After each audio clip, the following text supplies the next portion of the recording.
He never thought a small piece of plastic could break his heart more than losing his wife did.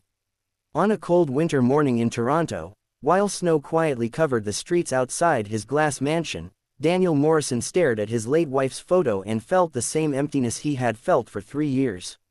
He was one of Canada's most successful real estate millionaires. He owned buildings across Vancouver, condos in Montreal, and luxury offices in Calgary. But inside his home, he lived like a stranger to warmth. The only person who truly saw that loneliness was Maria. Maria had worked in his home for 5 years.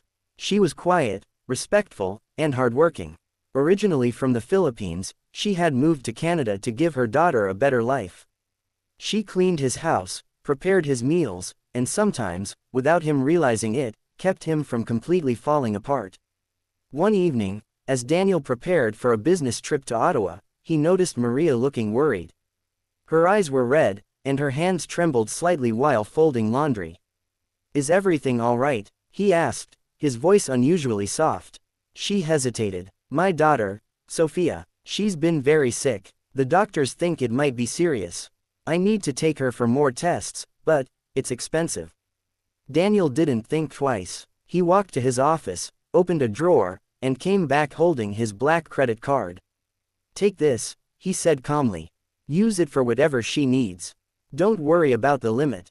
Maria's eyes widened. "Sir, I can't." "You can," he interrupted.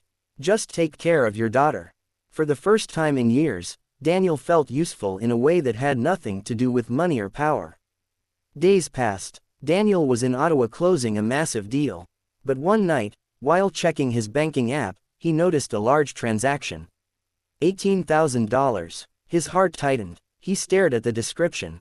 It wasn't a hospital. It wasn't a pharmacy. It was a car dealership in Mississauga. His jaw clenched. His chest burned. Memories of betrayal from past business partners flooded back. Had he been fooled again? Had kindness made him weak? He didn't call her. He didn't text. He just flew back to Toronto earlier than planned, anger simmering under his calm exterior. When he walked into the house the next afternoon, Maria was in the kitchen. She froze when she saw him. "Sir, you're back early." "Yes," he replied, his tone cold. "I saw the charge." Tears immediately filled her eyes. "Please let me explain." Daniel's voice cracked despite his attempt to sound firm. "You told me your daughter was sick. And you bought a car." Maria broke down. Not dramatically, not defensively, just the quiet cry of a mother who had carried too much alone. "Sophia's treatments are at Sick Kids Hospital in downtown Toronto," she said between sobs. "The bus takes 2 hours each way from our apartment in Brampton. In the snow, she gets weaker every trip. The doctors said she needs weekly treatments for leukemia. I bought a used car so I can take her safely. I still have most of the limit for the medical bills." The word leukemia felt like ice in Daniel's veins. You didn't buy it for yourself." "No, sir," she whispered. "I haven't bought new clothes in 3 years. I just don't want my daughter to suffer on the bus anymore." Daniel felt something inside him collapse. Not from betrayal, from shame. He had assumed the worst. He had judged her through the lens of his own past wounds. "Why didn't you tell me everything?" he asked softly. "I didn't want you to think I was taking advantage of you." He looked at her, truly looked at her, and saw not an employee, but a mother fighting quietly, bravely, in a country far from her home. The next morning, Daniel asked her to take him to the hospital. Inside Sick Kids, he saw tiny children connected to machines, parents holding back tears, nurses moving gently through hallways that carried both hope and heartbreak.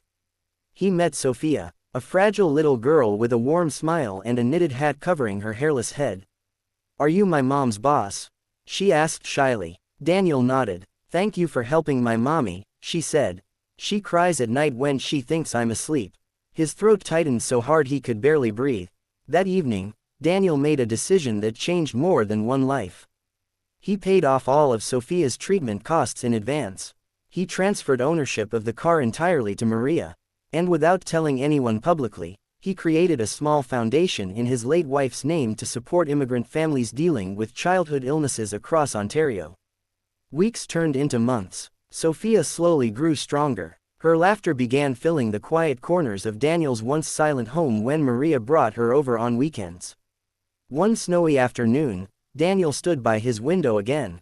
But this time, the house didn't feel empty. He realized something painful yet beautiful. Money had never been the thing that made him powerful. Trust was. And that day, he understood that sometimes what looks like betrayal is simply a story we haven't fully heard yet. The credit card didn't break his heart. His assumptions did, but through that broken moment, he found something he hadn't felt in years: purpose, connection, and a reason to open his heart again. Because sometimes, the greatest investments aren't in buildings or businesses. They're in people.